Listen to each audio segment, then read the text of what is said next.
1 Corinthiens chapitre 15, verset 51. Voici, je vous dis un mystère. Nous ne mourrons pas tous, mais tous nous serons changés. En un instant, en un clin d'œil, à la dernière trompette, la trompette sonnera et les morts ressusciteront incorruptibles, et nous serons changés. Car il faut que ce corps corruptible revête l'incorruptibilité, et que ce corps mortel révèle l'immortalité. Lorsque ce corps corruptible aura revêtu l'incorruptibilité, et que ce corps mortel aura revêtu l'immortalité, alors s'accomplira la parole qui est écrite, la mort a été engloutie dans la victoire. Ô mort, où est ta victoire? Ô mort, où est ton aiguillon? L'aiguillon de la mort, c'est le péché, et la puissance du péché, c'est la loi. Mais grâce soit rendue à Dieu, qui nous donne la victoire par notre Seigneur Jésus-Christ. Ainsi, mes frères bien-aimés, soyez fermes, inébranlables, travaillons de mieux en mieux à l'œuvre du Seigneur, sachant que votre travail ne sera pas vain dans le Seigneur. Alors, tout ce que nous faisons, toute prière qui est exprimée, tout chant qui est exprimé, toute exhortation, tout message qui est donné, est dans le but de préparer l'Église pour la rencontre avec le Roi des Rois. Tout ce que nous faisons, c'est pour préparer l'Église. Et une fois que l'Église est préparée, l'Église ira dans les montagnes, dans les vallées. Ils annonceront, Jésus revient bientôt. Prépare-toi pour la rencontre avec ton Dieu. Seigneur, merci Seigneur ce matin, parce que tout ce que nous faisons, c'est dans un but éternel. Et nous voulons Seigneur vraiment honorer ton nom ce matin. Que ton nom soit élevé, glorifié. Dispose nos cœurs, Seigneur, à la crainte de ton nom. Dispose nos cœurs, Seigneur, à l'écoute de ta voix. Dispose nos cœurs, Seigneur, pour te louer et t'adorer. Seigneur, nous voulons, Seigneur, honorer ton nom, au nom de Jésus-Christ. Amen. Amen. Lèvons-nous, nous allons chanter ce premier chant. Nous annonçons le roi. Alléluia. Nous proclamons son nom sur ce pays et dans le monde entier.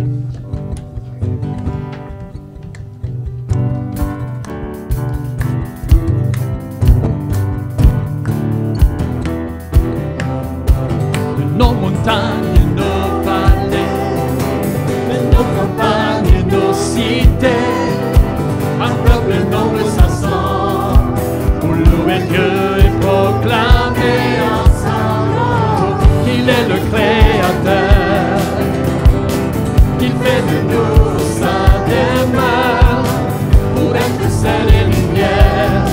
Dieu nous appelle à servir sur la terre. Nous annonçons le roi, alléluia, nous proclamons son nom sur ce pays. Nous célébrons sa gloire, nous chantons sa victoire, et nous vivons les temps de son esprit. Nous annonçons le roi, alléluia, nous proclamons son nom sur ce pays. Nous célébrons sa gloire, nous chantons sa victoire, nous célébrons le nom de Jésus-Christ.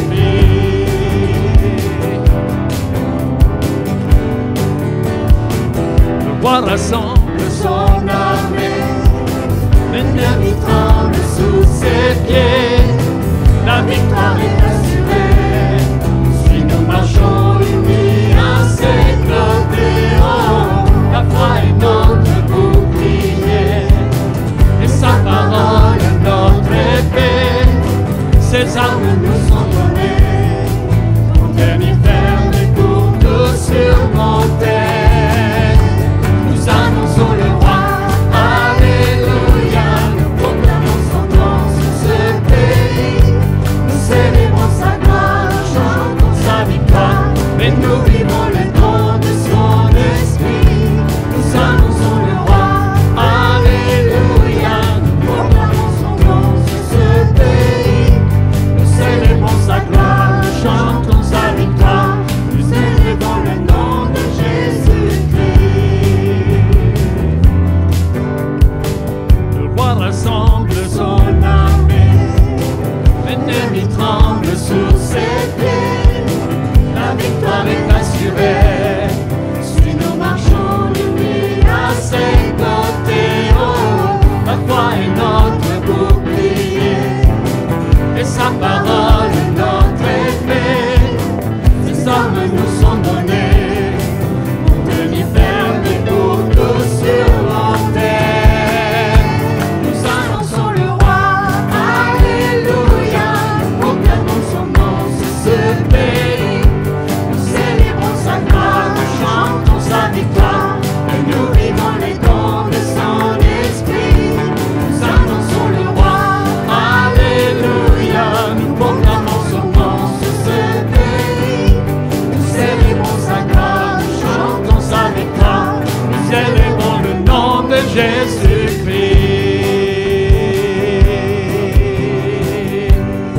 Alléluia Seigneur, Alléluia Jésus, Alléluia Seigneur. Nous proclamons ton nom Seigneur Jésus. Alléluia, nous acclamons Seigneur ton nom. Alléluia Jésus. Alléluia Christ. Nous sommes tous appelés à être des messagers. Tous appelés Seigneur, nous sommes envoyés par toi. Seigneur, et en le faisant, nous chantons ta victoire. Alléluia. Nous chantons ta victoire, nous élevons ton nom, car tu as gagné le combat. Alléluia Jésus. Oh merci Seigneur, parce que tu nous invites, Seigneur, à te contempler. Tu nous invites à te regarder pour recevoir les ordres, Seigneur, du capitaine, pour recevoir les ordres, Seigneur, afin, Seigneur, qu'on puisse, Seigneur, mener, Seigneur, oh Dieu, ce combat avec toi, Seigneur, avec toi à nos côtés. Au nom de Jésus-Christ. Amen. Alléluia, Jésus-Christ. Car tu as gagné le combat. Amen. Oh Jésus. Oh Jésus-Christ, oh Seigneur,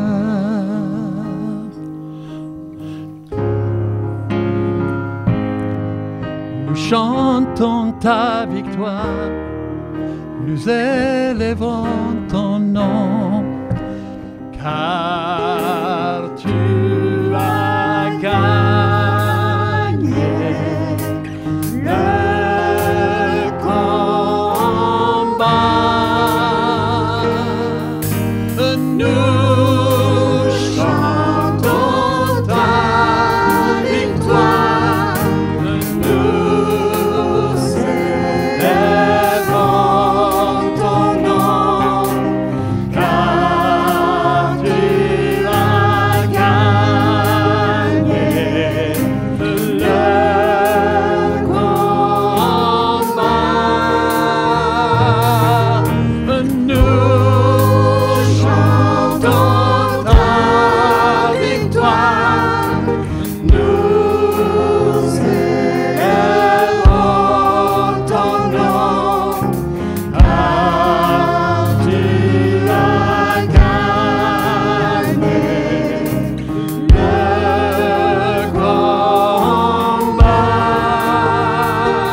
Alléluia, merci Seigneur. Lorsque nous te louons, Seigneur, tu viens nous fortifier. Lorsque nous louons, Seigneur, nous voyons ta grandeur. Nous voyons ta puissance. Comme avec Néhémie, l'Éternel combattra pour vous. Alléluia. Et c'est sous-entendu, il combattra à vos côtés. Il est là. Seigneur, tu es là, Seigneur, dans le combat, Seigneur, que nous menons chacun. Alléluia, Jésus. Afin, Seigneur, qu'on puisse proclamer, afin qu'on puisse annoncer, afin qu'on puisse vivre sur cette vie, sur des témoignages, Seigneur, qui t'honorent. Alléluia, Christ. Alléluia, Seigneur Jésus. Alléluia, Jésus, Jésus, Jésus. Alléluia, Alléluia. Pour tout ce que tu es, reçois la gloire. Pour tout ce que tu es, reçois, nous louons ton nom, Seigneur. Nous élevons nos voix en louange. Alléluia. Oh Jésus-Christ, amen, Seigneur Jésus.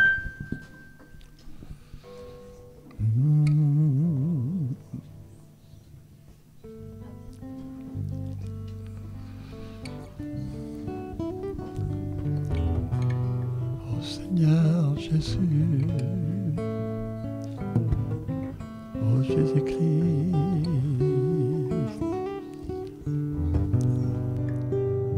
pour tout ce que tu es, reçois la gloire.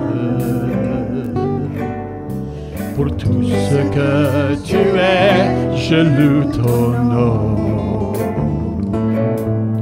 Pour tout ce que tu es, j'élèverai ma voix en louange. Seigneur, je t'adore pour tout ce que tu es.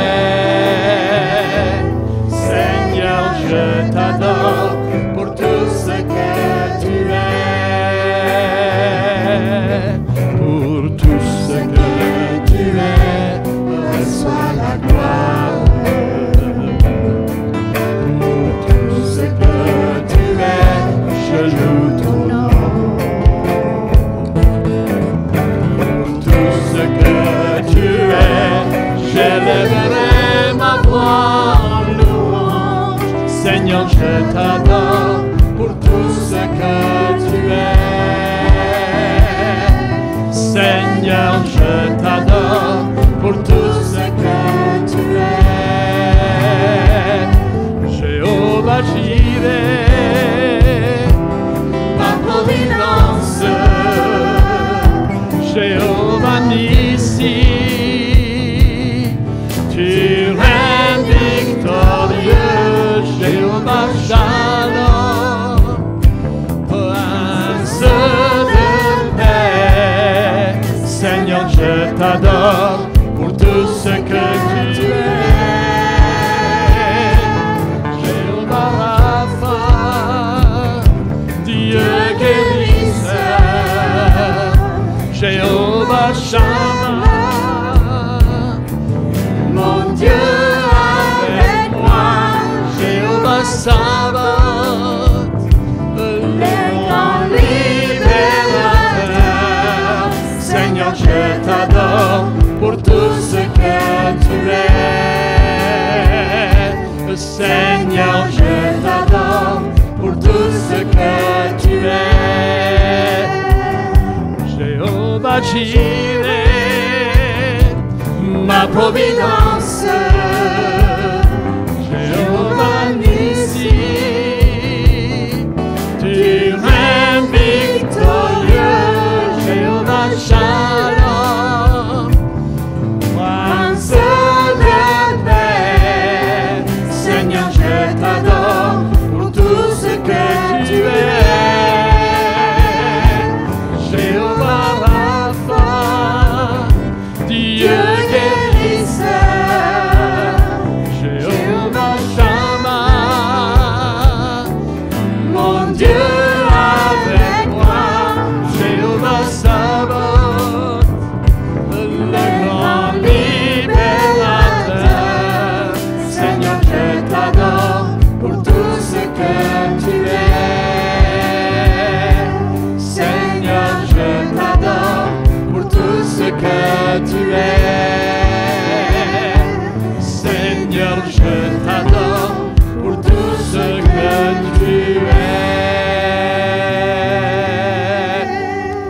Loue le Seigneur ta providence.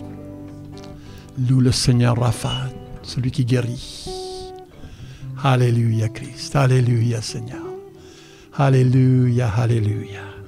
On a de quoi choisir, Alléluia, dans ses promesses, dans ce nom si merveilleux. Oh, on a de quoi vivre chaque jour sa providence, sa présence dans notre vie. Alléluia. Il est le Prince de paix. Alléluia Christ, nous te louons. Nous te louons Seigneur, nous te louons. Nous t'exaltons. Alléluia Seigneur. Alléluia, Alléluia Jésus. Oh Seigneur Jésus-Christ. Amen Seigneur.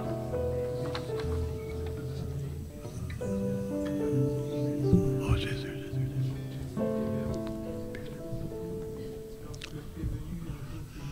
Alléluia Christ. Oh Jésus, Jésus. Jésus, Jésus. Alléluia Christ. Alléluia Christ. Alléluia Seigneur. Alléluia Seigneur. Oh Jésus. Oh Seigneur Jésus-Christ. Amen Seigneur. Amen Seigneur. Amen Jésus. Alléluia. Alléluia. Alléluia Seigneur Jésus. Alléluia. Sois élevé, sois honoré Seigneur Jésus-Christ. Alléluia Seigneur Jésus. Si on recherche qui entrera dans le lieu très saint, qui portera son regard sur lui pour l'adorer, pour l'honorer.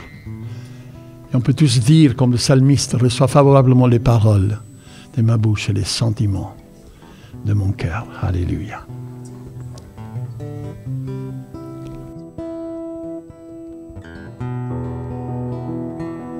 Qui entrera dans le lieu très saint? Qui portera son regard sur lui pour l'adorer, pour l'honorer? Qui réjouira le cœur du Seigneur? Qui lui offrira un chant d'amour pour l'aimer, le glorifier? Reçois favorablement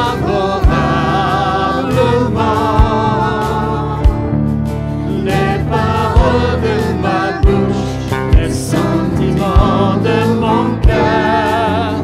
Accepte l'offrande de ma vie, viens remplir le vase que je suis. Qui recherchera sa main puissante, qui demandera force et sagesse pour le servir, lui obéir. Qui se lèvera pour le Seigneur, qui portera le flambeau de grâce pour guérir et restaurer. Reçois favorablement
accepte l'offrande de ma vie. Viens remplir le vase que je suis, Seigneur. Seigneur, je t'offre en sacrifice tout ce que j'ai, ce que je suis. Seigneur, je t'offre en sacrifice tout ce que j'ai, ce que je suis. Accepte l'offrande de ma vie. Viens remplir le vase que je suis. Accepte l'offrande de ma vie. Viens remplir le vase que je suis. Fermons les yeux un instant. C'est entre nous et Dieu. Accepte l'offrande de ma vie. Ce n'est pas que des expressions de louange, de la prière, mais accepte l'offrande de ma vie. Seigneur, je veux, Seigneur, être ce vase d'honneur. Ce vase d'honneur rempli de ton Saint-Esprit. Ce vase d'honneur qui a en lui, alléluia, tout ce qu'il faut pour pouvoir mener à bon terme notre appel des témoins, notre appel, Seigneur, des messagers, notre appel, Seigneur, des hommes et des femmes qui exercent la compassion autour d'eux. Seigneur, nous voulons, Seigneur, que chacun de nous, Seigneur, soit ce vase. Mais pour être ce vase, il faut s'abstenir de ces choses de ce monde. Il faut vraiment comprendre que nous sommes mis à part. Nous sommes sanctifiés par lui. Alléluia. Un vase d'honneur. Seigneur, accepte l'offrande de ma vie. Dis au Seigneur, accepte l'offrande de ma vie. Alléluia. Tout ce que j'ai, tout ce que je suis, accepte-le, Seigneur. Accepte-le, Seigneur. Sois élevé, sois honoré, Seigneur Jésus. Alléluia, Jésus-Christ. Amen, Seigneur. Amen, Jésus. Merci, Seigneur Jésus. Merci, Seigneur. Ce matin, nous avons avec nous donc une équipe de Gédéon. Mais avant qu'il passe, nous allons chanter « Merci pour ta parole, lumière donnée aux hommes » qui nous fait connaître le cœur de Dieu. C'est pour cela que la parole de Dieu est distribuée. La parole de Dieu, elle est donnée. Elle est offerte. Alléluia.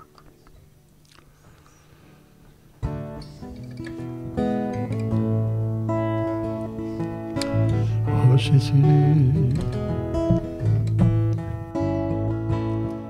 merci pour ta parole, lumière donnée aux hommes, qui nous fait connaître le cœur de Dieu. J'aime ta parole, Seigneur. Elle est la vérité sur mon sentier. Par elle je veux me laisser guider et faire ta volonté sans murmurer, en espérant dans ta bonté. Je crois dans tes promesses, mon cœur est comme un rocher, fondé sur tout ce que dit mon Dieu. J'aime ta parole, Seigneur. Elle est la vérité sur mon sentier. Par elle je veux me laisser guider et faire ta volonté sans murmurer, en espérant ta bonté. Elle est la vérité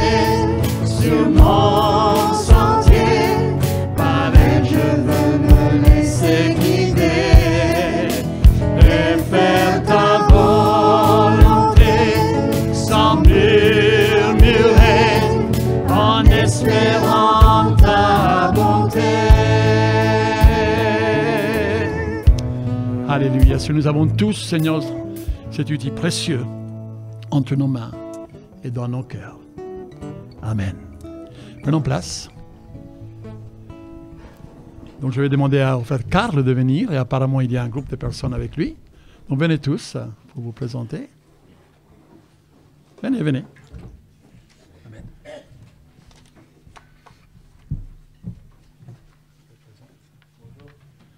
Mettez-vous ici au milieu. Chère Assemblée, merci de nous accueillir. Je m'appelle Karl. Je suis venu avec des frères en Christ qui vont sans doute se présenter aussi brièvement, mais ça risque d'être un peu long.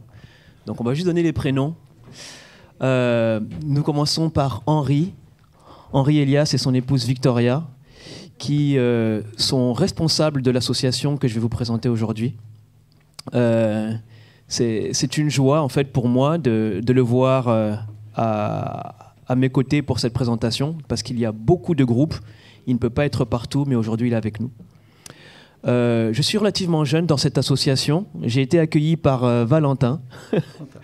Donc Valentin ici est un membre un peu plus ancien que moi, qui a occupé différentes responsabilités du ministère qu'on va vous présenter.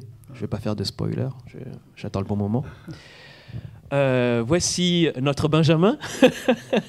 Johan, je l'appelle Benjamin parce que c'est le dernier à avoir rejoint le groupe. Alors en fait, c'est une association qui est organisée en différents groupes régionaux. Et aujourd'hui, le groupe qui est devant vous, c'est le groupe de Paris Sud-Ouest. Et néanmoins, ces groupes ne sont pas des cloisons, ce ne sont pas des murs. Donc nous pouvons intervenir parfois même en région ou les uns chez les autres. Et un autre membre très particulier, parce qu'il est arrivé en même temps que moi, si je ne me trompe pas, donc c'est Samuel, fervent dans la prière. Donc c'est une joie de t'avoir aussi. Amen. Alors, cher pasteur Marc, oui. Je ne sais pas combien de temps nous avons. Une vingtaine de minutes. Quelques minutes? Vingtaine, oui. Une vingtaine? Une vingtaine de minutes. Je vais les inviter peut-être à se rasseoir, sauf s'ils ont un petit mot à ajouter pour compléter. Non? Pourquoi le couple? Ça serait intéressant. Ouais, quand même. Pourquoi un couple? Oui, merci pasteur de nous accueillir, c'est une joie pour nous. Et oui, de venir dans les églises, c'est pour seulement parler ce que le Seigneur fait à travers sa parole. C'est tout. Et merci pour votre accueil. Donc, merci pour les anciens et pour toute l'Église. Donc, il demande normalement que les personnes qui s'engagent, donc c'est des couples, parce que la femme, elle a aussi son rôle. Allez-y, dites-nous. Ah, OK. J'étais pas préparée, mais effectivement, l'Association internationale des Gédéons est une association d'hommes et de couples. Voilà, donc je vais laisser Karl vous expliquer un petit peu plus ce que nous faisons, donc en tant qu'hommes et de couples, voilà, en France et dans le monde. Merci, c'est bien.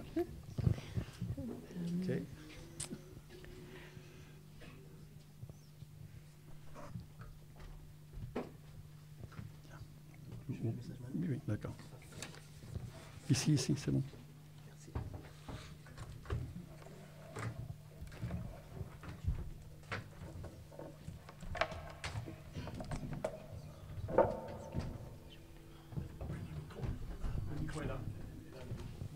C'est celui-là.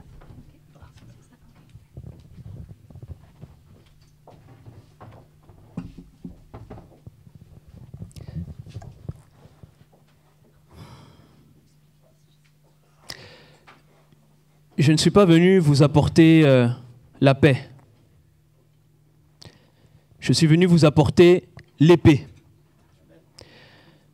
Ces paroles, pour ceux qui les entendent peut-être pour la première fois, ou bien même qui y réfléchissent, sont très fortes.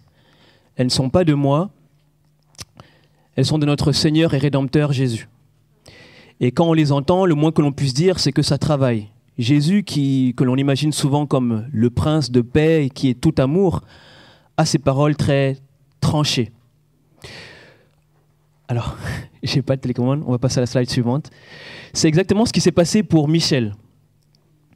Donc, je vais vous faire le témoignage de Michel. J'ai quelques témoignages à partager avant de parler de l'association. Des Gédéons effectuaient une distribution sur la commune de Marseille, au centre universitaire. Et dans le cadre de cette distribution de Bibles, ils croisent donc Michel. Et Michel, comme vous le voyez sur l'écran, bon, c'est pas le vrai Michel qui est là, hein, était rebelle. De ses propres mots, il rejette toute religion, ni chrétien, ni musulman, ni juif, ni bouddhiste, ni rien du tout. Et sa vie était assez difficile. Il n'avait pas d'emploi, vivait plutôt la nuit plutôt que le jour. Il a eu la chance d'avoir une compagne qui lui a donné un enfant, mais qui n'a pas pu assumer. Et ce jour-là, il était sur le centre universitaire parce qu'il avait l'habitude d'y aller pour manger, grâce à des combines, sans payer. Et donc là, il tombe sur des Gédéons qui viennent lui présenter la Bible. Donc malgré le rejet initial du livre, il prend quand même un petit bleu, comme celui-ci, une petite Bible de poche, et rien ne se passe. 1 an, 2 ans. Et ce n'est que 2 ans plus tard, en recherche, qu'il ouvre ce livre, qu'il lit et qu'il connaît l'histoire finalement de Jésus. Qu'il tombe sur ce passage de Matthieu qui dit qu'effectivement, il y a une division. Et il choisit son camp. Donc son choix est un choix heureux. Aujourd'hui, il est membre actif dans une église évangéliste à Marseille. Il est le bras droit de son pasteur. Il organise des activités et des études bibliques. Donc son âme est sauvée. Donc cette petite histoire illustre ce que les Gédéons font dans le milieu universitaire. On peut passer à la slide suivante. Donc, j'ai parlé de Marseille, mais en fait, c'est une association internationale, nationale, régionale, locale. Et des distributions comme celle de Marseille, il y en a également à Lille, à Strasbourg, à Lyon et dans notre région parisienne. Et sur les écrans, vous voyez donc quelques photos des Gédéons, dont quelques-uns sont présents aujourd'hui, à l'université de Saint-Denis, sur la place de la Sorbonne, à la CTU, à la bibliothèque universitaire d'Évry, pour citer quelques lieux de distribution. Alors, qui sont donc les Gédéons? Gédéon, tout d'abord, le nom est un nom biblique historique. C'est un prophète, c'est un juge et c'est un chef de guerre. Son histoire la plus connue est une guerre où il était encerclé d'une armée plus nombreuse que lui et où il a écouté les instructions de notre Père qui lui a dit: tu as beaucoup trop de soldats, tu vas croire que tu es bon. Diminue tes soldats et faites comme je vous le dirai et vous aurez la victoire. Et il est descendu contre plusieurs milliers de personnes avec seulement 300. Alors, cette histoire montre la foi, l'intégrité, l'obéissance de Gédéon. Et ce sont des valeurs fondamentales de cette association, d'où le nom qui a été choisi. Choisi par qui ? L'association, elle a été créée il y a plus de exactement 125 ans, parce que c'est en 1899, par 2 commerciaux itinérants, des Américains, qui se sont croisés à plusieurs reprises dans des hôtels et qui se sont rendus compte à quel point ils étaient vulnérables. L'hôtel, loin de chez soi, c'est la tentation d'aller voir ailleurs, d'aller au jeu, de boire et que sais-je. Donc ils ont commencé par s'édifier l'un l'autre et ils ont décidé d'édifier aussi les autres voyageurs. Et de là, l'association des Gédéons est née. Aujourd'hui, en 2025, depuis sa création, c'est environ 2,5 milliards de Bibles qui ont été imprimées et distribuées. Il est intéressant de dire que ces Bibles sont données gratuitement. Elles sont disponibles dans 109 langues, distribuées sur 200 pays et territoires. L'association a aussi mis en avant des outils numériques. Donc il y a plusieurs sites internet, il y en a plusieurs en France, mais dans chaque pays, on peut trouver, en tout cas dans beaucoup de pays, on peut trouver un site internet des Gédéons et une application mobile, grâce à laquelle on peut lire la Bible sous différentes versions, différentes traductions. Cette association, en fait, c'est le prolongement missionnaire des églises. On va passer plusieurs fois, hein, parce qu'il y aura plusieurs bullet points. Donc, non, on va temporiser, je donnerai signe. Donc, de qui l'association est constituée. Les membres de cette association sont d'abord des chrétiens engagés dans une église protestante. Alors il y a plein d'églises protestantes avec différentes sensibilités, on va dire, mais le dénominateur commun, c'est d'être actif, connu, reconnu dans son église locale. Idéalement en couple et même installé dans sa vie d'adulte, dans sa vie professionnelle, pour pouvoir assumer un certain nombre de responsabilités. Le but de cette association est d'amener des âmes à Christ. Donc le but, c'est véritablement de pouvoir avoir des témoignages, des gens qui viennent donner leur âme, qui finalement se font baptiser, pas forcément dans le cadre de l'association. Vous savez, on sème et on ne voit pas forcément le résultat de ce qu'on a semé. On donne une Bible dans la rue, elle peut porter du fruit, mais nous ne sommes pas là pour voir ce fruit. Nous avons seulement la foi. Les moyens que nous utilisons dans le cadre de notre activité, vous les connaissez. Il y a la prière, il y a... Alors, il faut avoir un temps d'avance sur moi parce que...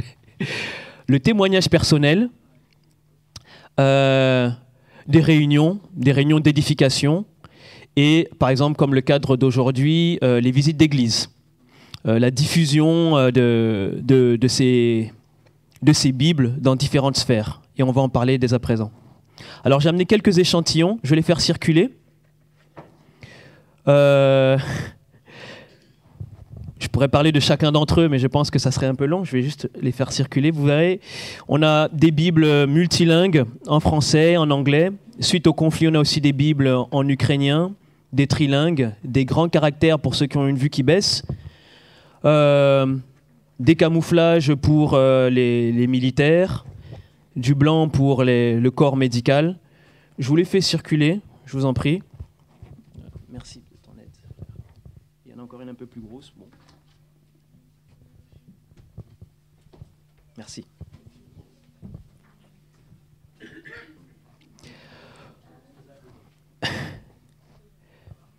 Donc, j'avais donné un nombre impressionnant de Bibles et on comprend que effectivement, c'est à l'image du grand territoire où nous travaillons, et donc multilingue et multiformat.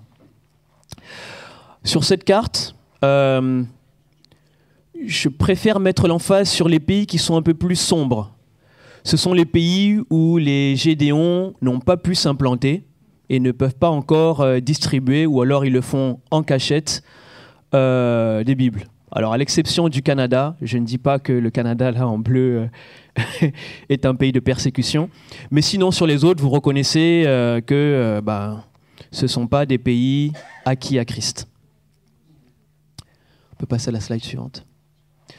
Donc, comme je le disais et comme elle commence à circuler, il y a différents formats.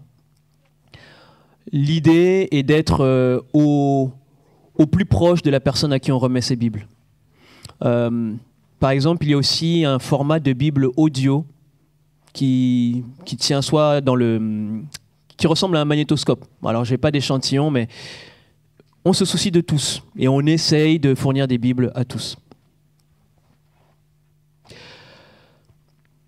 Donc, je vous ai parlé d'une distribution, le témoignage de Michel, à Marseille, en milieu universitaire, mais les Gédéons peuvent distribuer également la parole dans d'autres milieux.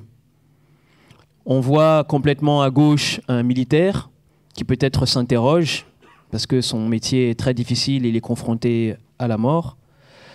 À droite, on voit quelqu'un qui est enfermé.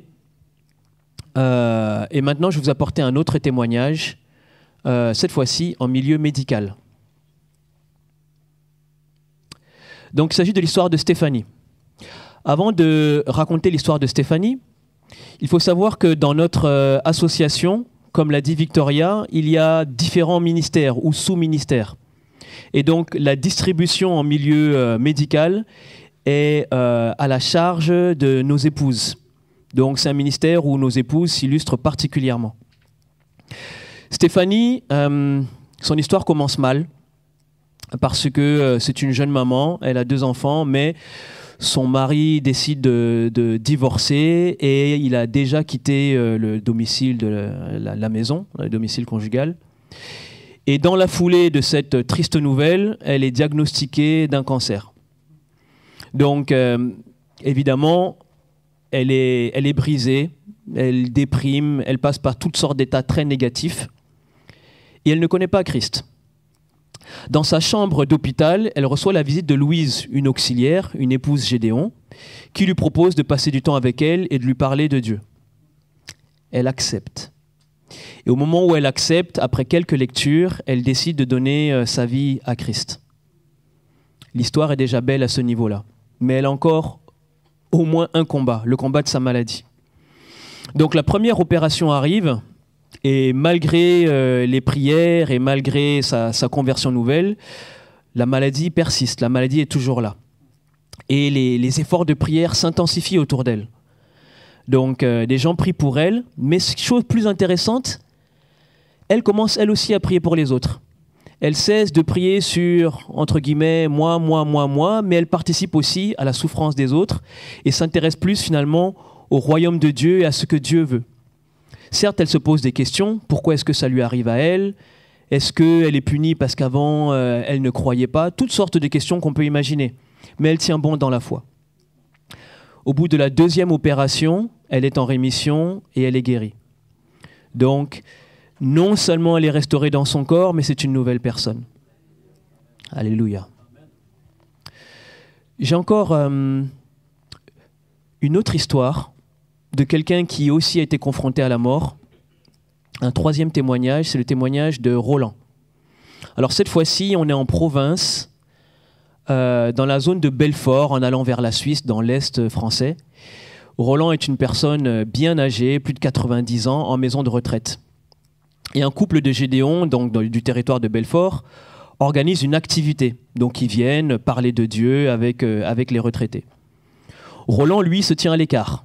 Donc les gens posent des questions, discutent, et il est là, il grommelle un peu. Donc il se rapproche de lui, et il découvre qu'en fait, Roland est un ancien militaire. Ils lui lisent le psaume 91, qui dit que 1000 tombent à ta gauche, que 10 000 tombent à ta droite, tu ne seras pas atteint.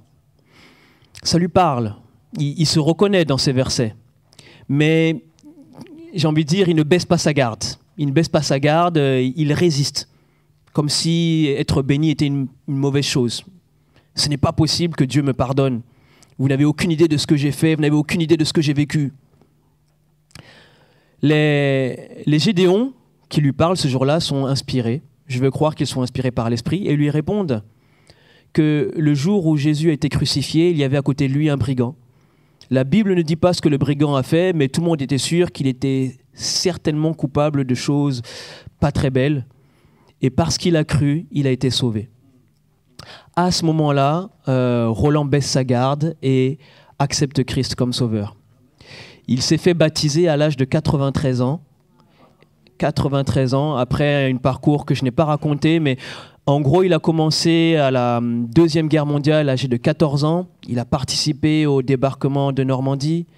Après le débarquement de Normandie, il est allé sous les bombardements à Londres. Après les bombardements de Londres, il est allé à la frontière autrichienne, où la guerre faisait encore rage. Quand il a survécu à tout ça, il aurait pu retourner dans la ville, avoir une vie civile, mais il s'est engagé en tant que légionnaire. Il a participé à la guerre d'Indochine. Donc effectivement, il avait un passif très très lourd. Mais il est acquis à Jésus. Nous allons passer à la slide suivante. Il est écrit dans le livre de Luc au chapitre 10, verset 2, que la moisson est grande. C'est-à-dire que c'est quelques témoignages, c'est quelques âmes, mais les besoins sont nombreux, y compris dans ce territoire de Paris au centre. Prions donc le maître de la moisson d'envoyer des ouvriers dans la moisson. Cela signifie que pour sauver des âmes, il faut des gens. Et Jésus nous a envoyés comme des disciples ou comme des agneaux au milieu des loups pour porter la parole, pour évangéliser. Si ce ministère que je viens de décrire, le ministère des Gédéons, vous touche, vous interpelle, vous intrigue, Ne soyez pas timides, au contraire, je vous invite à vous rapprocher soit du pasteur, même après aujourd'hui, soit de nous pendant que nous sommes là, et nous pouvons revenir, afin d'avoir plus d'informations. Si vous ne voulez pas vous engager, si vous ne pouvez pas pour des raisons logistiques, d'organisation, etc., il existe aussi l'association des Amis des Gédéons. Alors je crois qu'on a quelques fascicules qu'on va laisser sur la table à la sortie, qui permettent déjà d'être en union de prière dans les deux sens.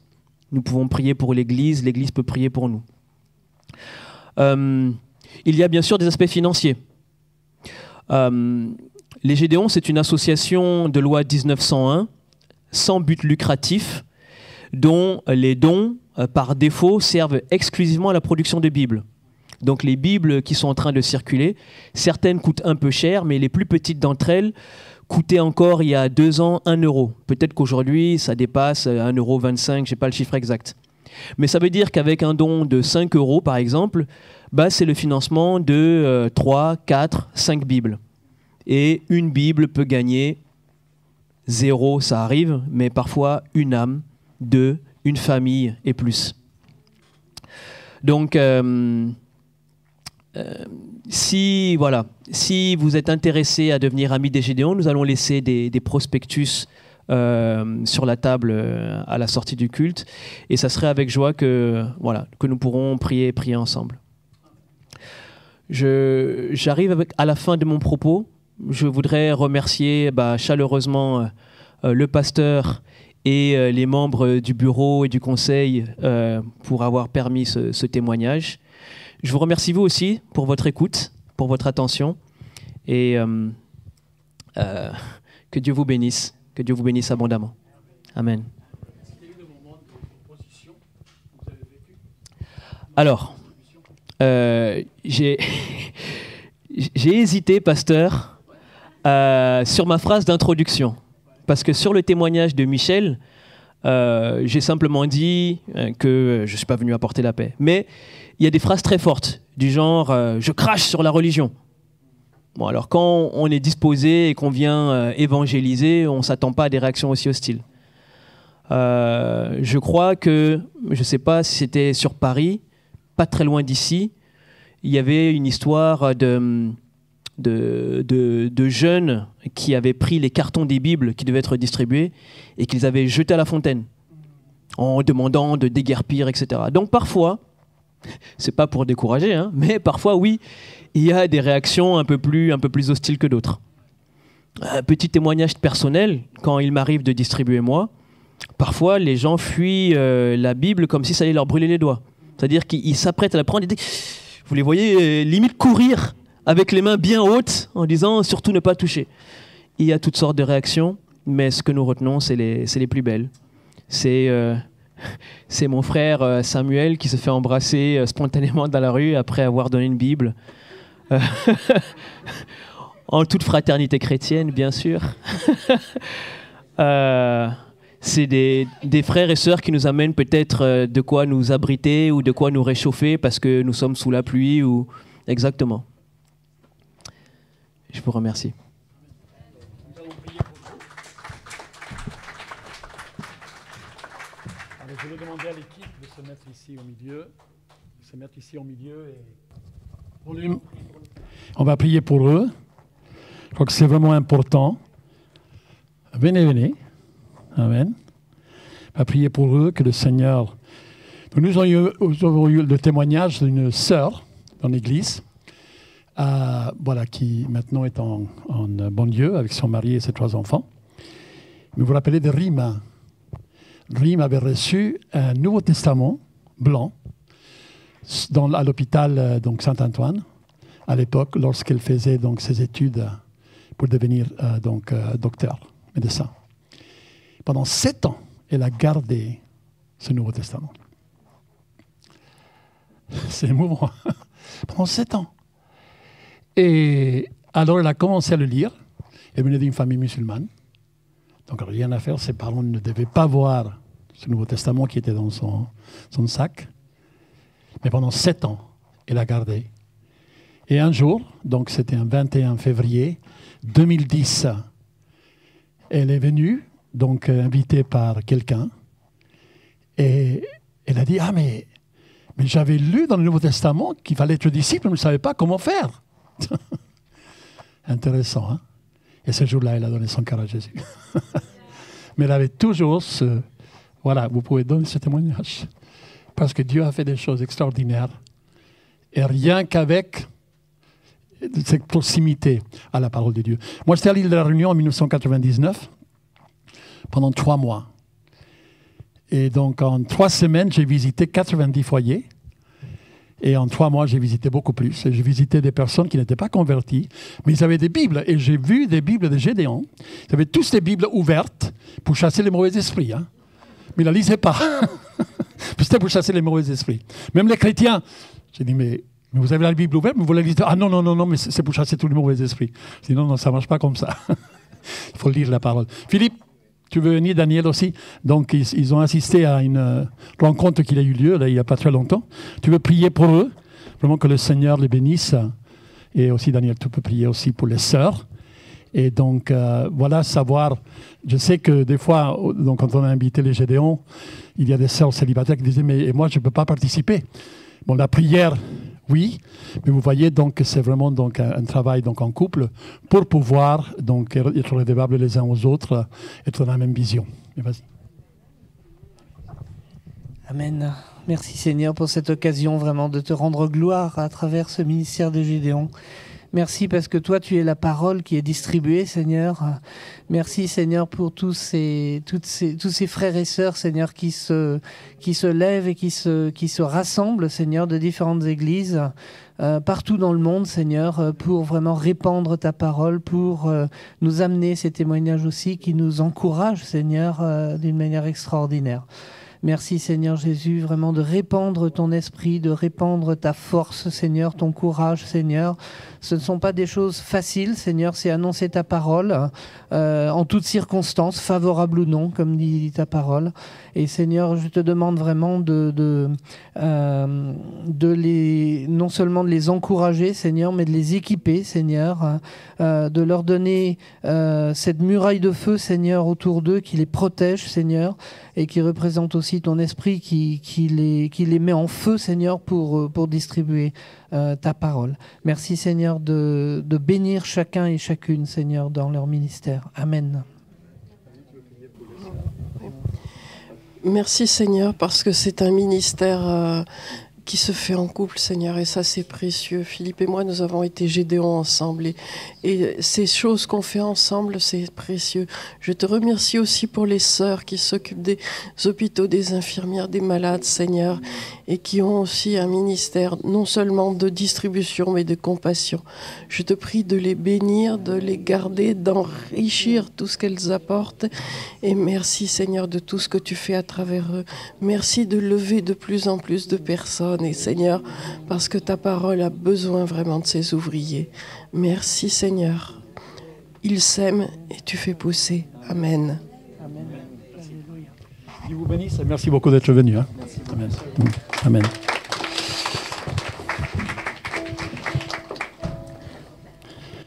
Alors, je vais inviter l'équipe de louange à venir et nous allons recueillir les offrandes.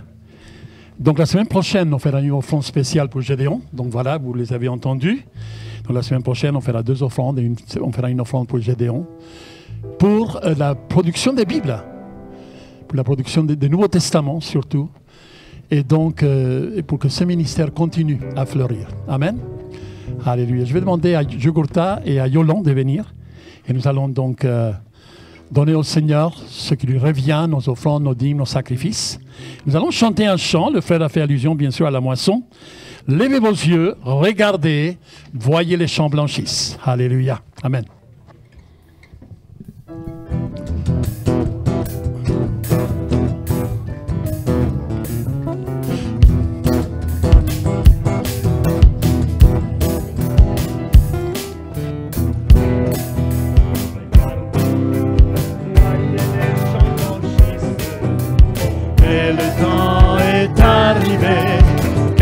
Moisson est mûre,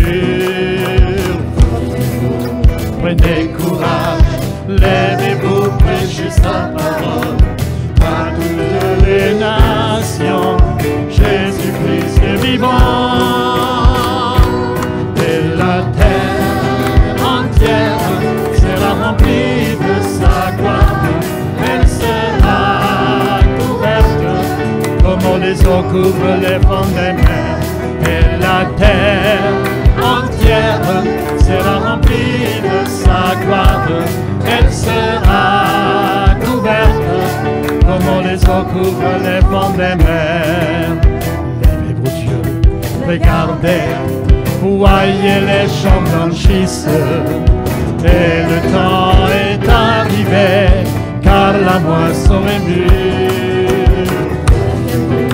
Prenez courage, levez-vous, prêchez sa parole à toutes les nations. Jésus-Christ est vivant, et la terre entière sera remplie de sa gloire. Elle sera couverte comme les eaux couvrent les fonds des mers. Et la terre entière sera remplie de sa gloire. Elle sera couverte comme les eaux couvrent les fonds des mers. Comme les eaux couvrent les fonds des mers. Comme les eaux couvrent les fonds des mers.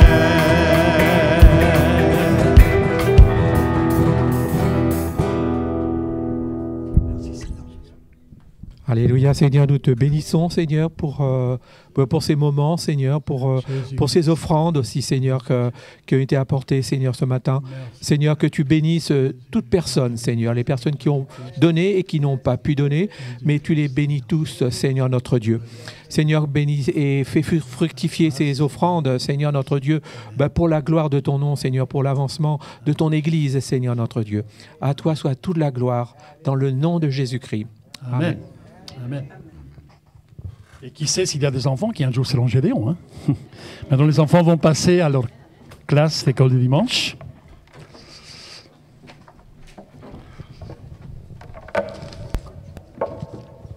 Alléluia. Merci Seigneur.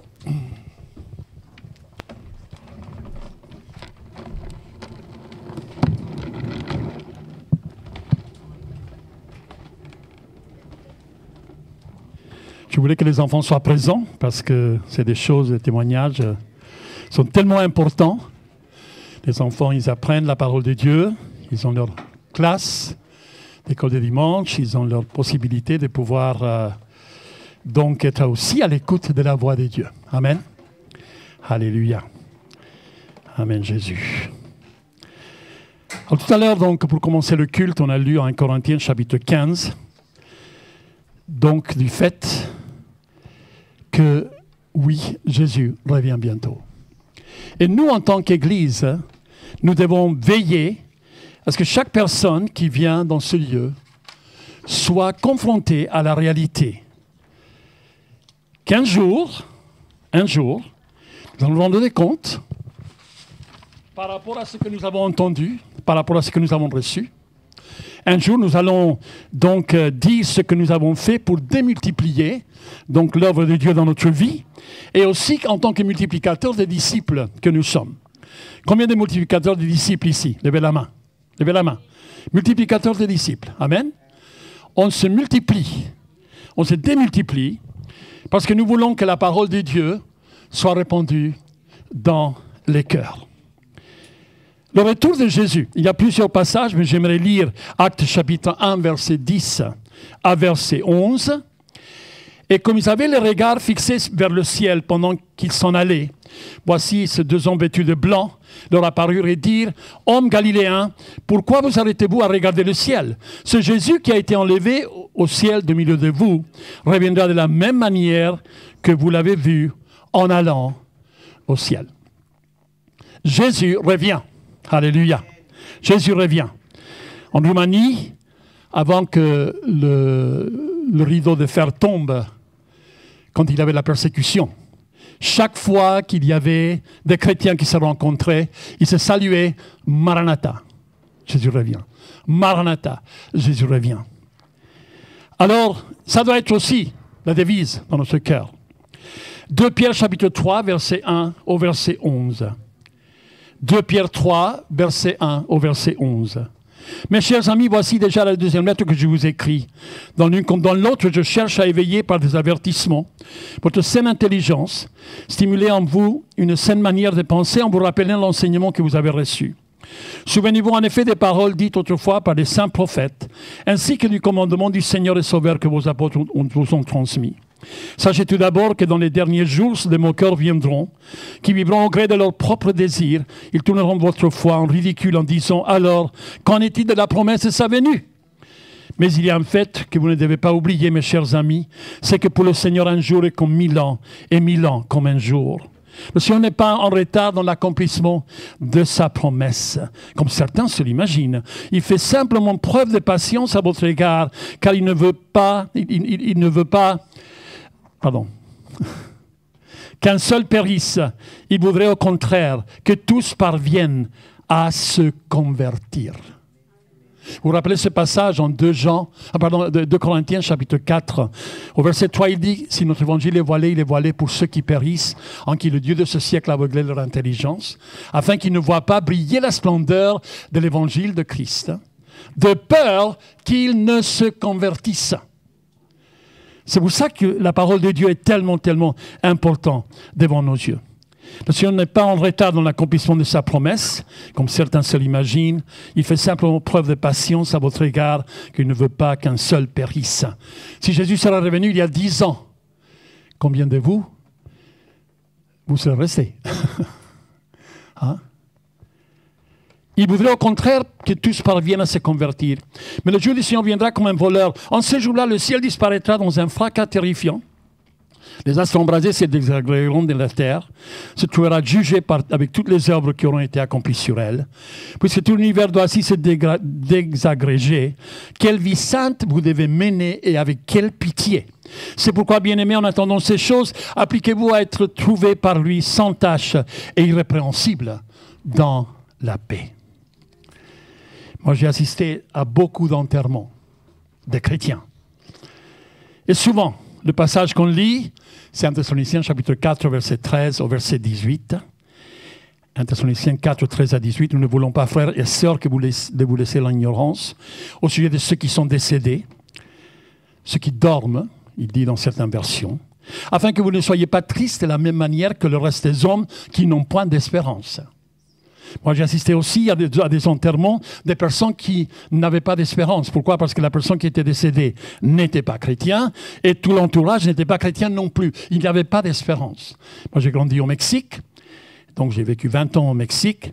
Combien de fois j'ai dû assister à des enterrements de personnes donc, qui n'étaient pas converties, mais qui avaient besoin d'un pasteur parce qu'il n'y avait pas de prêtre, il n'y avait pas d'autres clergés qui pourraient venir. Et alors, au moment quand on était en train de chanter, de prier, etc., les gens, ils se mettaient sur le cercueil et je veux partir avec toi, disait la veuve. Et donc, ils criaient, ils hurlaient. C'était horrible. Mais nous avons une espérance. Nous pleurons, mais pas comme ceux qui n'ont pas d'espérance. C'est pour ça qu'il dit, la Bible dit, bénissez donc et soyez bénis si vous pleurez avec ceux qui pleurent. Il faut savoir comment pleurer. Il faut aider les personnes à vivre leur deuil. Il faut aider les personnes à trouver la paix dans leur deuil. Mais nous ne pleurons pas comme ceux qui n'ont pas d'espérance. En effet, puisque nous croyons que Jésus est mort et ressuscité, nous croyons aussi que Dieu ramènera par Jésus avec lui ceux qui sont morts. Car voici ce que nous avons déclaré d'après une parole du Seigneur. Nous qui serons restés en vie au moment où le Seigneur viendra, nous ne précéderons pas ceux qui sont morts. C'est-à-dire, si un jour vous êtes en train de marcher et vous êtes à côté d'un cimetière et tout d'un coup vous voyez qu'il y a des personnes qui commencent à monter, mais sachez que vous allez les suivre. Amen. Nous n'allons pas précéder ceux qui sont morts. En effet, au signal donné, sitôt que la voix de l'archange et le son de la trompette divine retentiront, le Seigneur lui-même descendra du ciel. Et ceux qui sont morts unis à Christ ressusciteront en premier lieu. Ensuite, nous qui serons restés en vie, à ce moment-là, nous serons enlevés ensemble avec eux dans les nuées pour rencontrer le Seigneur dans les airs. Ainsi, nous serons pour toujours avec le Seigneur. Encouragez-vous les uns les autres par ces paroles. Le message de la croix nous prépare à la rencontre avec Jésus. Le message de la croix nous attire. Le message de la croix nous identifie. Le message de la croix, parfois, nous brise. Nous sommes brisés par la croix. Il a plu à l'Éternel de le briser par la souffrance, il dit en Ésaïe chapitre 53 et verset 12. Le message de la croix nous discipline. Et nous sommes disciplinés par le message de la croix. Mais le message de la croix aussi nous prépare pour la rencontre avec Christ. En Matthieu chapitre 25, vous pouvez lire, il y a la parabole de ces 10 jeunes femmes, demoiselles, vierges, qui étaient là pour accueillir l'époux. Alors le royaume des cieux, c'est semblable à 10 vierges qui, ayant pris leur lampe, allèrent à la rencontre de l'époux. 5 d'entre elles étaient folles, 5 sages, c'est-à-dire 5 d'entre elles étaient insensées. Elles étaient distraites, elles n'avaient pas pensé à l'aspect global de ce que ça voulait dire d'être là pour recevoir l'époux. Les insensés, en prenant leur lampe, ne prirent point d'huile avec elles. Mais les sages prirent avec leur lampe d'huile dans les vases. Comme l'époux tardait, tous s'assoupirent et s'endormirent. Au milieu de la nuit, on cria, « Voici l'époux, allez à sa rencontre !» Alors toutes ces vierges se réveillèrent et préparèrent leurs lampes. Les insensés dirent aux sages, « Donnez-nous de votre huile, car nos lampes sont éteintes. » On ne peut plus rallumer les lampes. Les sages répondirent, « Non, il n'y en aurait pas assez pour nous et pour vous. Allez plutôt chez ceux qui en vendent et achetez-en pour vous. » Pendant qu'elles allaient en acheter, l'époux arriva. Celle qui était prête entra avec lui dans la salle de noces et la porte fut fermée. Plus tard, les autres vierges vinrent et dirent, « Seigneur, Seigneur, ouvre-nous !» Mais il répondit, « Je vous le dis en vérité, je ne vous connais pas. Veillez donc, puisque vous ne savez ni le jour ni l'heure. » Il y a d'autres passages dans la Bible qui disent, ils diront paix et sûreté, et soudain, il y aura un changement, soudain la destruction viendra. Nous avons tellement de passages en Thessaloniciens et en Timothée qui parlent donc de l'importance de se préparer pour le retour de Jésus. De se préparer pour les événements qui auront lieu à la fin des temps. Nous sommes dans un monde en crise. Si vous lisez Matthieu, chapitre 24, Luc, vous voyez quelles étaient les prophéties qui étaient donc établies par rapport à comment les choses allaient se passer. Alors, nous sommes dans un monde, sur Romains chapitre 1 et verset 32, les gens ont choisi de ne pas se soucier de connaître Dieu. Et au milieu de tout cela, l'Église existe. L'Église, elle est là pour briller. Et nous lisons Romains chapitre 1 et verset 28. Comme ils ne se sont pas souciés de connaître Dieu, Dieu les a livrés à leur sens réprouvé pour commettre des choses indignes. Ça, c'est le monde.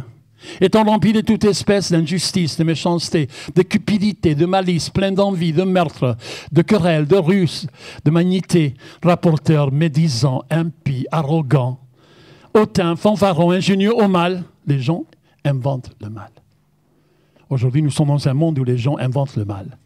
Rebelles à leurs parents, dépourvus d'intelligence, dépourvus de loyauté, dépourvus d'affection naturelle, dépourvus de miséricorde. Et bien qu'ils connaissent le jugement de Dieu, déclare digne de mort ceux qui commettent de telles choses. Non seulement ils les font, mais ils approuvent ceux qui les font. Les gens veulent qu'on les approuve, mais on ne peut pas les approuver. Jésus est venu pour apporter une réponse. Oui, nous sommes en crise. Oui, nous voyons toutes ces choses arriver. Nous disons, Seigneur, quelle doit être notre attitude? Comment est-ce que nous pouvons produire une différence? Nous avons lu donc en 2 Pierre chapitre 3 qu'en vue du fait qu'il viendra en son temps et que le monde va connaître un désagrégement, que le monde va connaître donc une dissolution, nous devons mener une vie sainte et une vie pure et une vie où Paul disait à Timothée, Timothée, sois un modèle des croyants. Ce n'est pas un modèle du monde, hein. On est déjà un modèle du monde. Mais soyons un modèle des croyants en amour, en parole, en pureté, en conduite. Alors, quelle doit être notre attitude? 1 Thessaloniciens chapitre 5, 9 à 11. 1 Thessaloniciens chapitre 5, 9 à 11.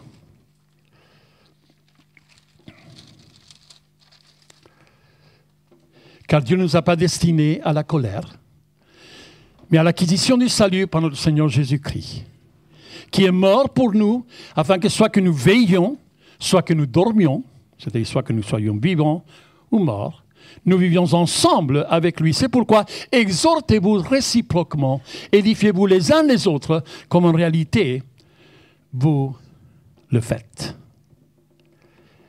Quelle doit être notre attitude? Comment pouvons-nous faire la différence dans le contexte de notre vie sur la terre aujourd'hui? Connais Jésus et sois connu de lui. Connais Jésus et sois connu de lui. L'époux dit aux 5 jeunes demoiselles d'honneur, je ne vous connais pas. Vous savez, il y a beaucoup de personnes qui tournent autour. Il y a beaucoup de personnes qui ont entendu parler, mais le connaître véritablement. Je rappelle ce qu'il dit en Matthieu chapitre 7, verset 1 au verset 23. Ce n'est pas tous ceux qui disent « Seigneur, Seigneur » qui entreront dans le royaume des cieux, mais ce sont ceux qui accomplissent la volonté de mon Père céleste. Il faut que chaque disciple arrive à comprendre quelle est la volonté de Dieu. C'est le verset qui vient à notre esprit, Romains chapitre 12, 1 et 2. Je vous exhorte, par les compassions de Dieu, d'offrir votre corps comme un sacrifice saint, agréable devant Dieu, ce qui est de votre part un culte raisonnable. Ne vous conformez pas à ce siècle, mais soyez transformés par le renouvellement de votre entendement. Et là, vous connaîtrez ce qui est bon, agréable et parfait, la volonté de Dieu. Si un jeune couple vient me voir en disant « Marc, on aimerait se marier. » Ah bon? Et comment savez-vous que c'est la volonté de Dieu? Ah, mais on se parle 8 heures par jour, on se envoie des textos et on prie ensemble. Et voilà, c'est formidable. Alors, est-ce que vous avez parlé de vos caractères? Vous avez parlé des choses qui fâchent? Est-ce que vous avez parlé donc des choses qui viennent donc parfois vous énerver tous l'un sur l'autre? Ah non, mais on ne pense pas à ces choses. Hein. Nous, on est amoureux. Ah bon? C'est amoureux, d'accord. Non. Alors, pour une première rencontre, j'aimerais que vous reveniez avec des passages bibliques et des choses précises qui vous montrent que vous êtes dans la volonté de Dieu. Oui, mais Marc, mais bon, il ne faut pas t'immiscer. Hein. Nous savons que c'est la volonté de Dieu. Intéressant, j'ai eu le cas, donc dans les plus de 65 mariages qu'on a fait depuis 40 ans. J'ai la liste de tous les mariages qu'on a fait. Et j'ai eu le cas des personnes qui se disaient, mais on est dans la volonté de Dieu. On sait que c'est Dieu qui nous unit, etc. Et après 3 ou 4 rendez-vous, quand on parlait des choses, quand on posait des questions, vous savez, pour qu'un couple se marie, mais il faut vraiment voir l'ensemble global, l'aspect global de ce qu'est la vie ensemble. Ce n'est pas que la sexualité. Hein. Il y a beaucoup de choses qui mènent à mener une vie conjugale. Mais s'il n'y a pas l'harmonie spirituelle, s'il n'y a pas l'harmonie morale, l'harmonie financière, s'il n'y a pas l'harmonie donc des idées, c'est sûr et certain que tôt ou tard, on va se lasser. Et alors, après 3-4 rendez-vous, après leur fiançailles, ils se tournaient l'un vers l'autre en disant, tu sais, quand on est seul et ensemble, on va au resto et on discute. On ne s'entend pas. On ne s'entend pas et est-ce qu'on se trompe? Mais qu'est-ce que vous avez fait pour prier, pour savoir si c'était la volonté de Dieu ou non? Il commence à parler, et j'ai dû voir des couples qui ils ont décidé, et même si on est fiancés, on va se séparer. Ce n'était pas fait l'un pour l'autre parce que ce n'était pas la volonté de Dieu. Je ne veux pas qu'insister là-dessus, mais la volonté de Dieu dans tous les domaines de notre vie. Qu'est-ce que nous faisons de notre temps? Qu'est-ce que nous faisons donc de la parole que nous avons reçue, du trésor qu'il y a en nous, qui parfois, au travers le brisement, c'est là où la parole de Dieu brille. C'est là où la parole de Dieu, donc, afin que la gloire de Dieu soit attribuée à Dieu, non pas à nous. Mais la volonté de Dieu. Que dois-je faire? Comment est-ce que moi je peux être utile au sein donc de l'Église? Est-ce que je suis un pécheur d'hommes? Est-ce que j'ai vraiment donc le souci d'annoncer la parole qui peut apporter la vie? Connais Jésus et sois connu de lui. Poursuis la sainteté et la piété. Poursuivre la sainteté et la piété. Jésus est notre modèle. Et bien sûr, il a été tenté dans tous les domaines, la Bible dit en Hébreux chapitre 4, sans commettre de péché. Mais nous sommes dans un monde imparfait, nous sommes aussi imparfaits. Nous sommes en train de vivre donc cet perfectionnement de notre âme, cet perfectionnement de notre mentalité. Notre esprit a été touché lors de notre conversion, mais notre âme est en train d'être. On est dans un combat, les choses qui combattent à l'âme. On est tous confrontés. Poursuis la sainteté et la piété. Qu'est-ce qu'il dit en 2 Timothée chapitre 2? 2 Timothée chapitre 2, le verset 19. Néanmoins, le solide fondement de Dieu reste debout avec ses paroles qui lui servent de sceau. Le Seigneur connaît ceux qui lui appartiennent et quiconque prononce le nom du Seigneur qui s'éloigne de l'iniquité. Dans une grande maison, il n'y a pas seulement des vases d'or et d'argent, mais il y en a aussi de bois et de terre. Les uns sont des vases d'honneur et les autres sont d'un usage vil, banal. Si donc quelqu'un se conserve pur en s'abstenant de ces choses, il sera un vase d'honneur sanctifié, utile à son maître, propre à toute bonne œuvre. C'est ça le but recherché, afin que chaque disciple devienne un instrument entre les mains de Dieu. Poursuit la sainteté et la piété. Ensuite, il doit dire, fuis les passions de la jeunesse. On les connaît, les passions de la jeunesse. Et recherche la justice, la foi, la charité et la paix avec ceux qui invoquent le Seigneur d'un cœur pur. On poursuit la sainteté et la piété avec ceux qui invoquent le Seigneur d'un cœur pur. Amen. Est-ce que vous êtes entouré par ceux qui invoquent le Seigneur d'un cœur pur?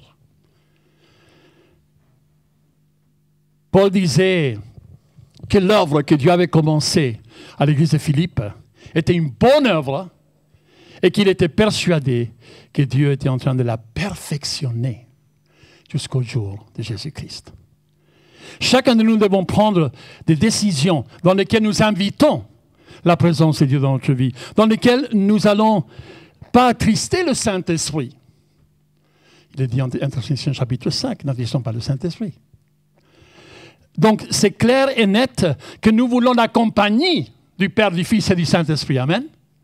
Nous voulons leur compagnie. Nous voulons qu'eux, ils se sentent à l'aise avec nous et nous voulons aussi être à l'aise avec eux.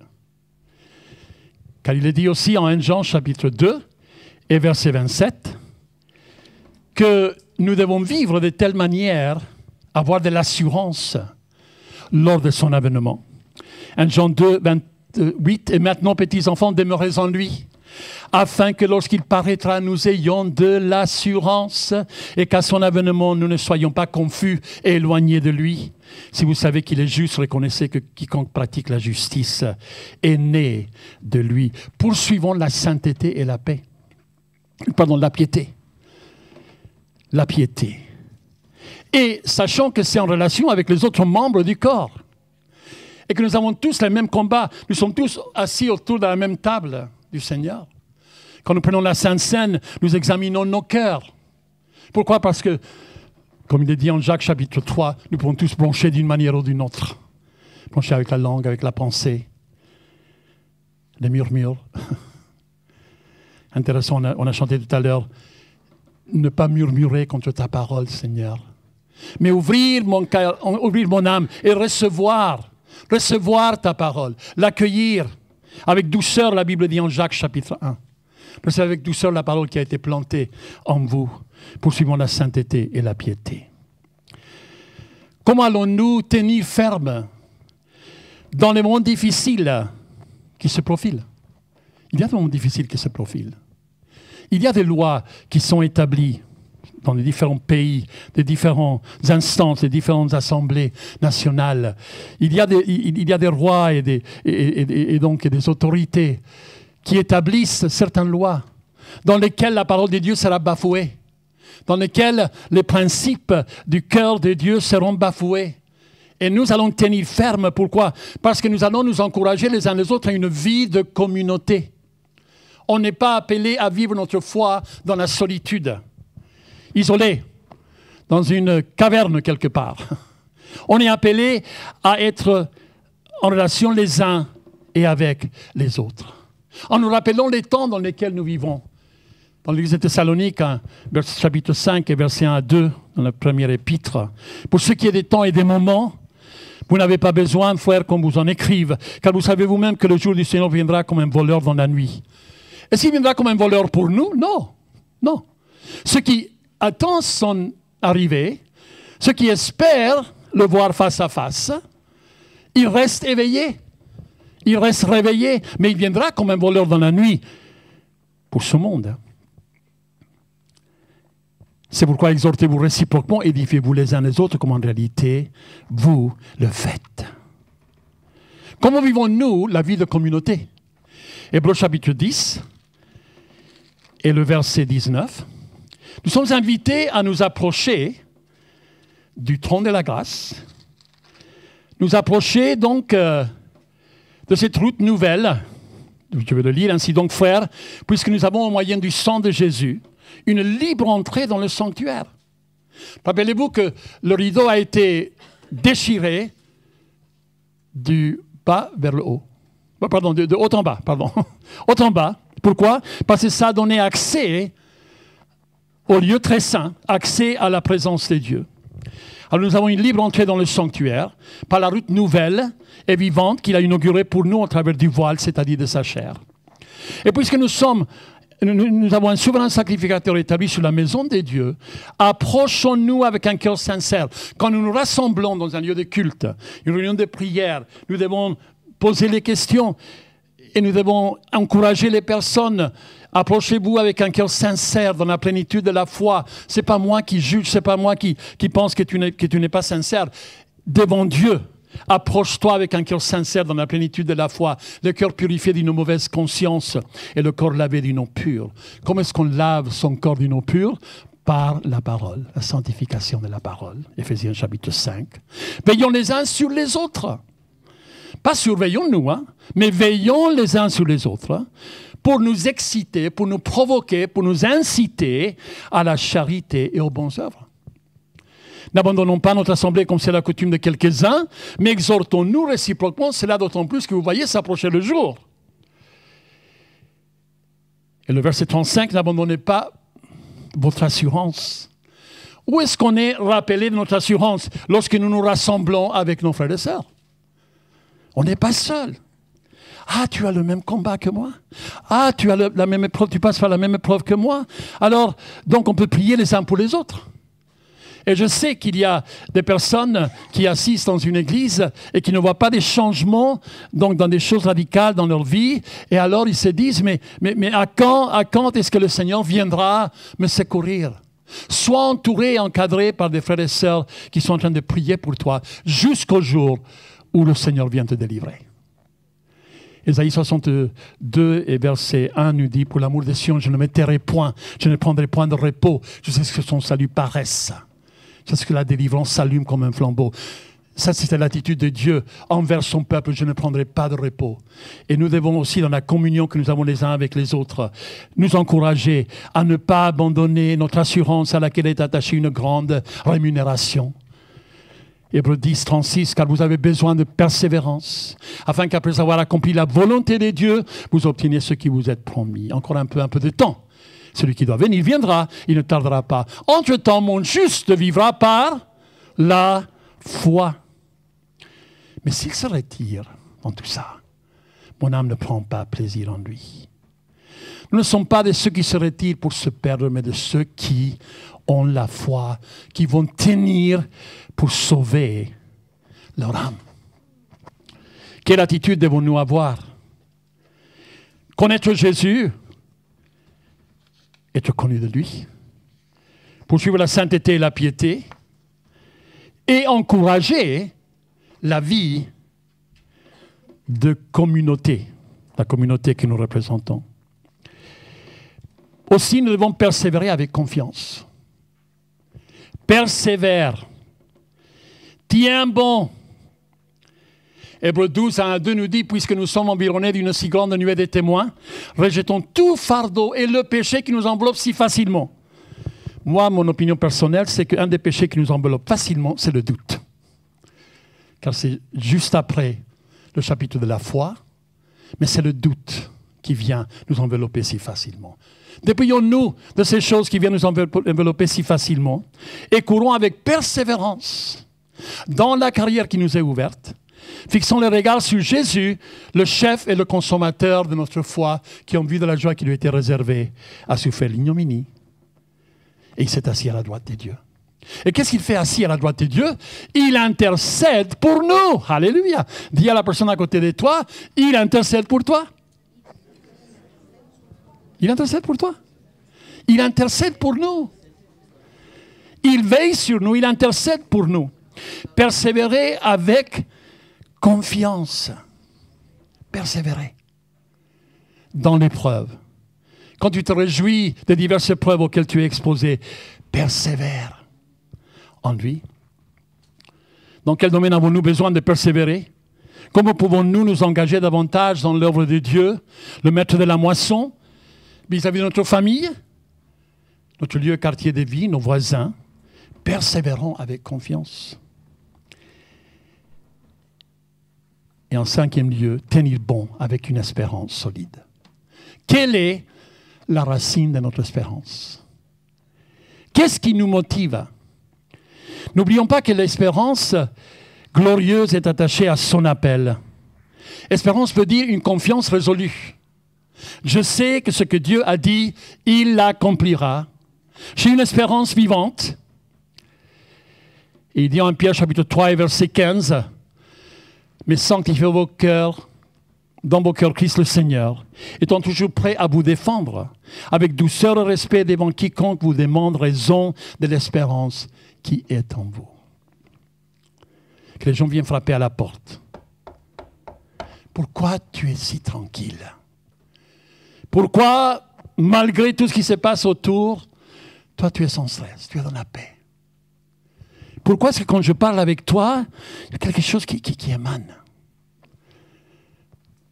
C'est vrai que des fois, on va dans la rue pour évangéliser. Et on essaie d'aborder les personnes. Je me rappelle avec des questionnaires, de différentes manières. On essaie d'aborder les personnes pour pouvoir les interpeller. Mais ça ne les intéresse pas. Mais le moment viendra quand les personnes viendront vers nous. Nous demanderons raison de l'espérance.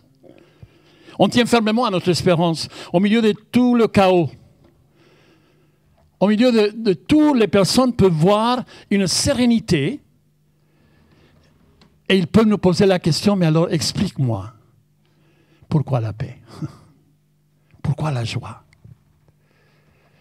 Alors nous savons que nous sommes du côté du gagnant, c'est Jésus qui gagne, qui a remporté le combat, qui a remporté la victoire, il nous apporte la paix, la restauration. Alors tenons ferme à ses promesses. Oui, nous sommes préparés par la croix. Nous sommes préparés pour la rencontre avec notre roi des rois. Vous savez, on peut passer des heures et des heures à spéculer, à penser que nous sommes dans un tel moment, dans un autre moment. Il y a des fois, quand il y a eu des tragédies donc dans le monde, des guerres qui ont vraiment marqué le coup, etc. Là, vraiment, donc on insiste sur le fait que Jésus revient. Mais depuis que Jésus est parti, la promesse qu'il allait revenir a été établie. Et il reviendra. Alors soyons prêts. Seigneur, merci parce que tu nous donnes les outils nécessaires afin, Seigneur, de pouvoir arriver au bon port.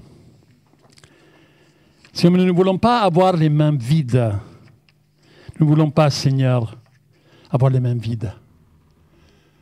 Tu as dit, Seigneur, que tu donneras une couronne à ceux, Seigneur, oh Dieu, qui se feront des soucis pour les âmes. Seigneur, nous voulons, Seigneur, un jour pouvoir placer devant toi ta présence. Seigneur, tout résultat de notre persévérance, notre fidélité. Nous sommes appelés, Seigneur, à faire appel à toi, faire appel à ton Saint-Esprit. Nous sommes appelés, Seigneur, à vivre pleinement notre foi. Prépare-nous, Seigneur. Et le mot témoin, Acte chapitre 1, verset 8, mais vous serez mes témoins. Quelqu'un a dit que c'était martyr. Étienne a été le premier martyr. Tous les apôtres sont morts en martyrs. Seigneur, nous ne voulons pas être dans une complaisance quelque part en disant « c'est trop facile d'être chrétien » là où je me trouve. Il n'y a pas d'opposition. Je ne dois pas me battre pour pouvoir vivre ma foi. Mais Seigneur, combien des églises sont persécutées? Combien de pays, Seigneur, plus de 385 millions de personnes vivent, Seigneur, dans des pays où on pourrait dire que l'Église elle est persécutée. Ça, c'est un autre sujet, Seigneur, qui nous tient à cœur. Seigneur, mais nous voulons, Seigneur, être prêts à vivre pour toi, et s'il le faut mourir pour toi, préparés par la croix, au nom de Jésus-Christ. Merci, Seigneur, pour l'amour que tu as pour nous. Merci d'avoir frappé à la porte de notre cœur. Et merci, Seigneur, parce que même quand on tombe dans le découragement, même quand on tombe, Seigneur, dans le désarroi, dans le désespoir, tu viens et tu frappes à la porte, Apocalypse 3:20. Et si quelqu'un veut ouvrir la porte, je rentrerai et je souperai avec lui. Seigneur, je te demande vraiment, Seigneur, que chaque personne ici présente soit interpellée, Seigneur, par cet appel que tu fais à notre cœur. Si nous voulons nous repentir afin que des temps de rafraîchissement viennent dans ta présence. Bien sûr, nous. Manifeste ta gloire dans nos vies. Au nom de Jésus-Christ. Merci, Seigneur Jésus. Amen. Je vais demander au groupe de louanges de revenir. Nous allons chanter Qui? C'est la question. Seigneur, nous voulons répondre moi, je veux. Moi, je veux. Dans mon cœur, je veux que toi, tu trouves la réponse à ta question. Et oui, reçois favorablement les paroles de ma bouche et les sentiments de notre cœur. Accepte l'offrande de notre vie. Et viens remplir le vase que je suis. Lèvons-nous, nous allons chanter ce chant.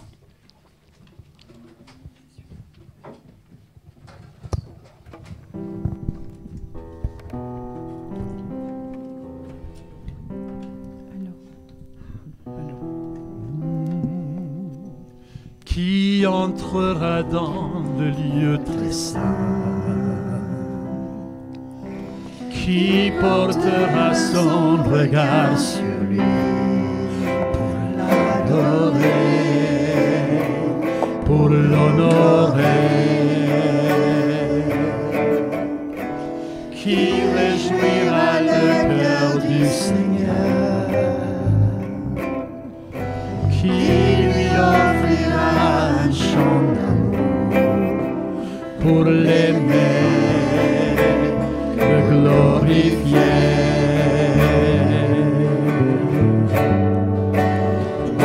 Reçois favorablement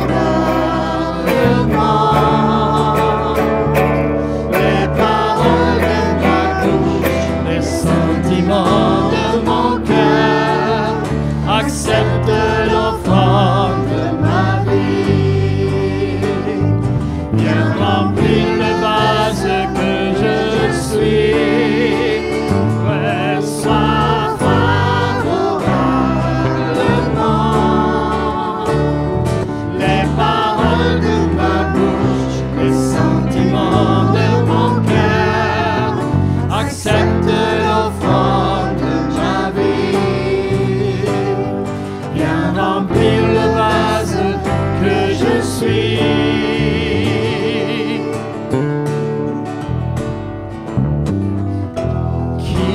cherchera sa main puissante, qui demandera force et sagesse pour le servir, lui obéir, qui se lèvera pour le Seigneur, qui portera le flambeau de grâce pour guérir et restaurer. Lève tes mains vers le Seigneur en disant: oh, reçois favorablement les paroles de ma bouche, les sentiments de mon cœur. Accepte l'offrande de ma vie. Viens remplir le vase que je suis. Reçois favorablement les paroles de ma bouche, les sentiments de mon cœur. Accepte l'offrande de ma vie. Viens remplir le vase que je suis. Seigneur, je t'offre en sacrifice tout ce que j'ai, ce que je suis. Seigneur, je t'offre en sacrifice tout ce que j'ai, ce que je suis. Accepte l'offrande de ma vie. Viens remplir le vase que je suis. Accepte l'offrande de ma vie. Viens remplir le vase que je suis. Dis au Seigneur, Seigneur, je réponds à ta question. Je réponds à ta question, Seigneur. Seigneur, oui, Seigneur, je veux rentrer dans ton lieu très saint. Je veux porter ton regard mon regard sur toi pour t'adorer, pour t'honorer. Je veux réjouir ton cœur. Je veux t'offrir un chant d'amour pour t'aimer, te glorifier. Je veux rechercher ta main puissante. Je veux demander force et sagesse pour te servir, pour t'obéir. Je veux me lever pour toi, Seigneur, et porter le flambeau des grâces pour guérir et restaurer. Au nom de Jésus. Merci, Seigneur Jésus-Christ. Alléluia. Amen. Amen. Dieu vous bénisse. Nous avons la réunion de prière à 19h30 mardi. Et dimanche prochain, après le culte, nous allons vivre un moment de jeûne et prière à 12h30. Et passer vraiment, et donc à partir donc, de ce mois, donc nous allons donc tous les mois, donc jusqu'au mois de juin, donc vivre un temps de jeûne et prière le deuxième dimanche du mois. Je crois que c'est vraiment important. Qu'on cherche la face de Dieu ensemble, qu'on s'encourage les uns les autres et qu'on se fortifie en lui. Amen. Saluez-vous les uns les autres. Alors les frères et sœurs qui sont là, aux sœurs et les frères qui sont là avec les Gédéons, allez vers eux. Donc si vous avez des questions, ils sont là aussi. Mais voilà, que Dieu vous bénisse. Amen.